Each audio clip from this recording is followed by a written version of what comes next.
নমস্কার, আপনারা দেখছেন জেসি নিউজ প্লাস এবং আপনাদের সঙ্গে রয়েছে আমি ইমন মুখার্জি। এই মুহূর্তে আমরা পৌঁছে গেছি বেহালা পশ্চিমে এবং কথা বলবো এখানকার প্রার্থী সিটিং এমএলএ সম্মানীয় রত্না চ্যাটার্জি মহাশয়। জেনে নেব ইলেকশন নিয়ে ওনার প্রস্তুতি কেমন চলছে এবং সার্বিকভাবে কি কি কাজ নিয়ে উনি কি লক্ষ্য নিয়ে উনি এগোচ্ছেন। দিদি, welcome to JC news plus.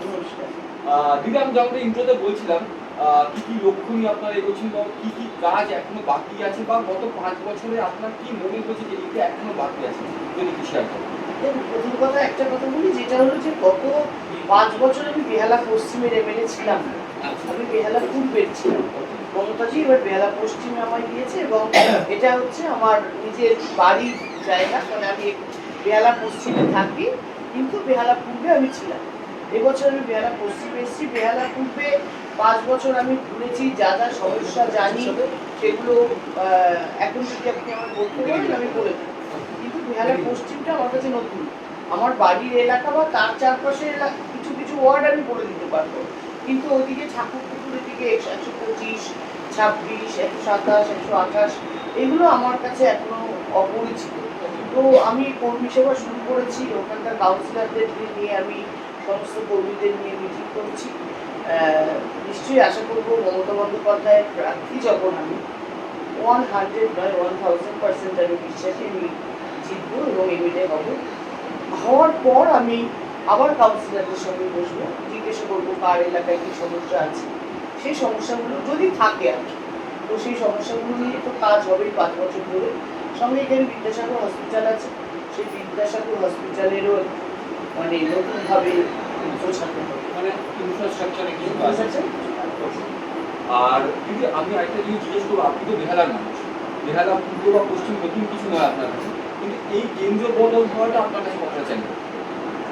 কোনো চ্যালেঞ্জ না। দেখুন, অ্যাকচুয়ালি বাংলার মানুষ মুখ্যমন্ত্রী মমতা বন্দ্যোপাধ্যায়কে চায় এবং বাংলার মানুষ আমাকে যেখানেই দিত, পশ্চিমবঙ্গের যেখানেই আমাকে দাঁড় করাতো, আমি মমতা বন্দ্যোপাধ্যায়ের মুখটা নিয়ে আর ঘাসের উপর জোড়া ফুল চিহ্ন নিয়েই লড়তাম। তাই বেহালা পূর্ব থেকে বেহালা পশ্চিমে এসেছি বলে নতুন কিছু আমার চ্যালেঞ্জ বা কোনো ভয়ের ব্যাপার নতুন কিছু নেই। বেহালার মানুষ মমতা বন্দ্যোপাধ্যায়কে অত্যন্ত বিশ্বাস করেন, ভালোবাসেন, কারণ মমতা বন্দ্যোপাধ্যায় আসার পর বেহালা উন্নয়নের জোয়ার দেখেছে।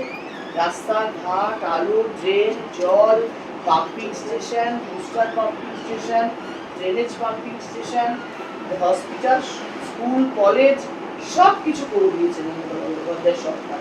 ফলে আমার কাছে মানে আমি পশ্চিমে এসেছি বলে আমাকে চ্যালেঞ্জ, আমি পূর্বে ছিলাম বলে আমার শান্তি ছিল ওগুলোর ব্যাপারে। আমি যেখানেই যাবো মমতা বন্দ্যোপাধ্যায়ের মুখটা দিয়ে লড়বো, তাই আমি বিশ্বাসের সঙ্গে লড়াই করে যাচ্ছি। এই আপনি তো নির্বাচন আগেও লড়েছেন, এই নির্বাচনটাকে একটু অন্যরকম মনে হচ্ছে বা প্রতিপক্ষকে একটু চ্যালেঞ্জিং লাগছে? দেখুন, অ্যাকচুয়ালি পশ্চিমবঙ্গের প্রতিপক্ষ নেই। সিপিএম তো ছাড়ুন, অনেকদিন আগেই 2021 জিরো হয়ে গেছে, কংগ্রেসও জিরো হয়ে গেছে, আইএসএফ এরও দাপট কিছু নেই।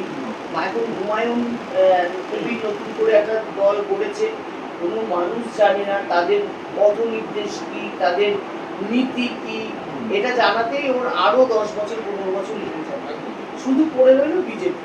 এবার বিজেপি যেটা হলো, ওদের পশ্চিমবঙ্গের মানুষ অ্যাকচুয়ালি কি জানেন তো, ধর্মীয় বিশ্বাসে বিশ্বাসী নয়, যে হিন্দু ধর্ম, মুসলমান ধর্ম, জৈন ধর্ম আলাদা আলাদা, আমরা হিন্দু বলে বিজেপিকে বলতে হবো, আমরা মুসলমান বলে টিএমসিকে বলবো, এই বিশ্বাসই করে না পশ্চিমবঙ্গের। কারণ পশ্চিমবঙ্গের মাটিতে মানুষ কখনো ধর্মের রাজনীতি দেখে, ধর্মীয় সাম্প্রদায়িক দাঙ্গা বলুন, যাই বলুন, যেগুলো বিহার, উত্তরপ্রদেশ, মধ্যপ্রদেশ, যেখানে বিজেপি শাসিত রাজ্য, সেগুলোতে মানুষ যেভাবে এগুলো দেখে, আজকে রামনবমী, কোনোদিনও পশ্চিমবঙ্গের মানুষ রামনবমীতে কোনো ওই ওরা কি বলে রামের মিছিল নিয়ে বেরোয়, এগুলো পশ্চিমবঙ্গের মানুষ জানতোই না। এগুলো ঝাড়খণ্ড, বিহারের কালচার। আজকে বিজেপি এসে সেই রামনবমীতে একটা বিশাল মিছিল করবে, অস্ত্র শস্ত্র নিয়ে বেরোবে, তাদের কিছু বলা যাবে না, শুধু রাম রাম করতে হবে। আমি রাম করবো না কৃষ্ণ করবো তাদেরকে জিজ্ঞাসা করতে হবে, আমি মাছ খাবো না মাংস খাবো তাদেরকে জিজ্ঞাসা করতে হবে। পশ্চিমবঙ্গের মানুষ স্বাধীন, পশ্চিমবঙ্গের মানুষ শিক্ষিত, পশ্চিমবঙ্গের মানুষ কালচার। অতএব বিজেপিকে আমি ঠিক প্রতিপক্ষ মনে করছি না। হ্যাঁ ঠিক আছে, দাঁড়াবে, লড়াই করতে হবে। আর আরেকটা প্রশ্ন, আপনি একটু আগে বিনয় দেবের কথা বলছিলেন, এবার কি মনে হচ্ছে ভোটটা পোলারাইজ হচ্ছে? পোলারাইজ বলতে কমিউনাল পলিটিক্সের ক্ষেত্রে বলছি, যে আপনি একটু বলছেন হিন্দু বা মুসলিমের ব্যাপারটা, হিন্দুরা এদের ভোট দেবে একটা ধারণা আছে, তার বিনয় কি কোনো রকম পলিটিক্স করছে, মানে কমিউনাল পলিটিক্স? হ্যাঁ ও তো সেটাই, প্রথমে শুরুই তো করলো বাবরি মসজিদ বানাবো বলে। তুমি মসজিদ বানাও না, কোনো অসুবিধা নেই, তোমরা মসজিদে গিয়ে প্রার্থনা করো, কিন্তু তাকে বাবরি মসজিদ নাম দিয়ে করতে হবে কেন? এগুলো হচ্ছে মানুষের মধ্যে একটা সেন্টিমেন্ট সুরি দেওয়া। তো অবশ্যই তিনি এরকম একটা ব্যাপার করছেন, হিন্দু মুসলমানের ব্যাপার, আমার মনে হয় এটা ঠিক নয়। আর উনি অনেকদিন তৃণমূল কংগ্রেস করেছেন, তৃণমূল কংগ্রেসের থেকে ওনার শেখা উচিত ছিল যে মমতা বন্দ্যোপাধ্যায় কখনো ধর্মীয় রাজনীতি করে না। তাই আমি বললাম তো, পশ্চিমবঙ্গে সেই মুসলমানরাই যদি মসজিদ নিয়ে রাজনীতি করে, হিন্দুরা মন্দির নিয়ে রাজনীতি করে, সেটা পশ্চিমবঙ্গের মানুষ পছন্দ করে না। পশ্চিমবঙ্গের মানুষ উন্নয়নে বিশ্বাসী, পশ্চিমবঙ্গের মানুষ শিক্ষা নিয়ে চিন্তা করে, পশ্চিমবঙ্গের মানুষ স্বাস্থ্য নিয়ে চিন্তা করে, পশ্চিমবঙ্গের মানুষ পেটে ভাত পড়ছে কিনা চিন্তা করে। অর্থাৎ ওই কোথায় হিন্দুরা মন্দির করছে, কোথায় মুসলমান মসজিদ করছে, এই নিয়ে চিন্তিত নয়, এই নিয়ে ভোটও হবে। যদি আরেকটা খুব ইম্পর্টেন্ট কোশ্চেন আমি আসবো, সেটা হলো এসআইআর। কি মনে হচ্ছে এসআইআর এর ফলে কি কোনো অদল বদল হতে পারে? দেখুন, এসআইআর ওরা করতে চেয়েছিল আমাদেরকে সরানোর জন্য, প্রথমেই এসে বলে দিয়েছিল 1 কোটি 1.5 কোটি মানুষের নাম বাদ যাবে, এই যাবে ওই যাবে করে ওরা পশ্চিমবঙ্গে ঝাঁপিয়ে পড়েছিল এসআইআর। 2002 সালে নাকি এসআইআর হয়েছিল, আপনাদের মনে আছে? 2002 কোনো এসআইআর বলে কিছু হয়েছিল? বা আমার নিজের তো মনে নেই, কারণ আমি তখন, আমার বিয়ে হয়ে গেছে, আমার মনেই হয়নি কখন এসআইআর হয়ে গেছে।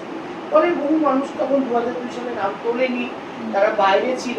এখন যেমন মানুষ বাইরে থেকে চলে এসছে, চলে এসে নাম তুলছে যাতে তাদের নামটা পশ্চিমবঙ্গে থাকে, সেটা 2002 সালে ছিল না।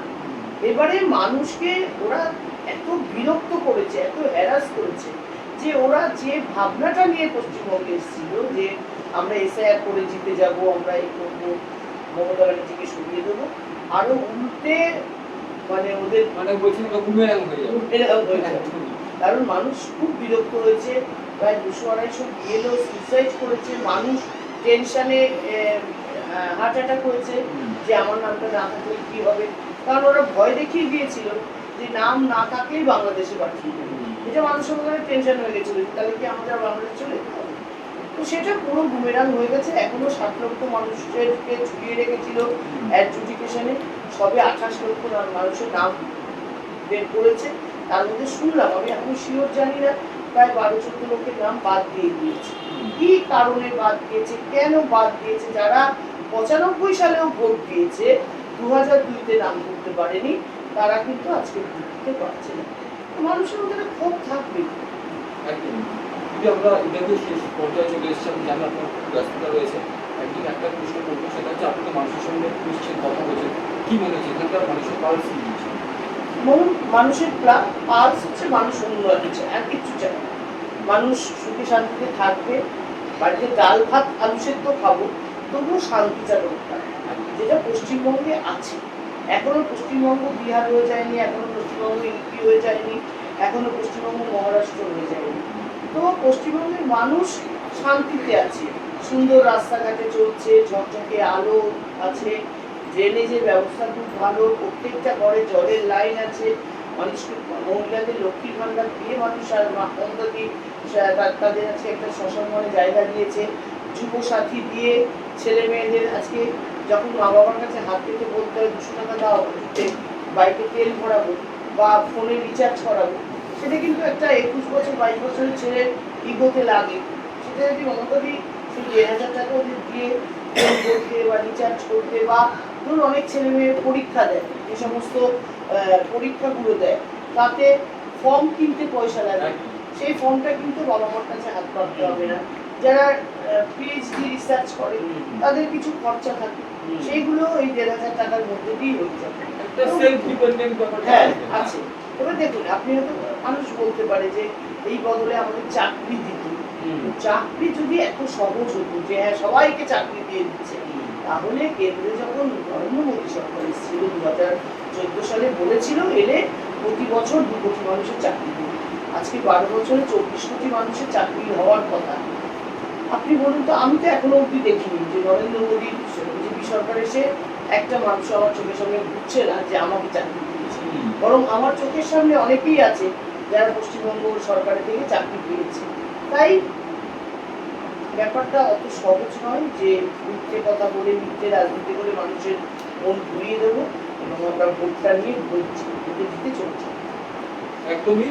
পশ্চিমবঙ্গে কিন্তু এখনো মমতা বন্দ্যোপাধ্যায়ের উপরই মানুষ ভরসা রাখছেন, এমনটাই জানাচ্ছেন উনি, এবং উন্নয়নের উপরই ভোট হবে, এখানে কমিউনাল পলিটিক্সের কোনো জায়গা নেই। আপনারা দেখছিলেন জেসি নিউজ প্লাস, সঙ্গে ছিলাম আমি ইমন মুখার্জি।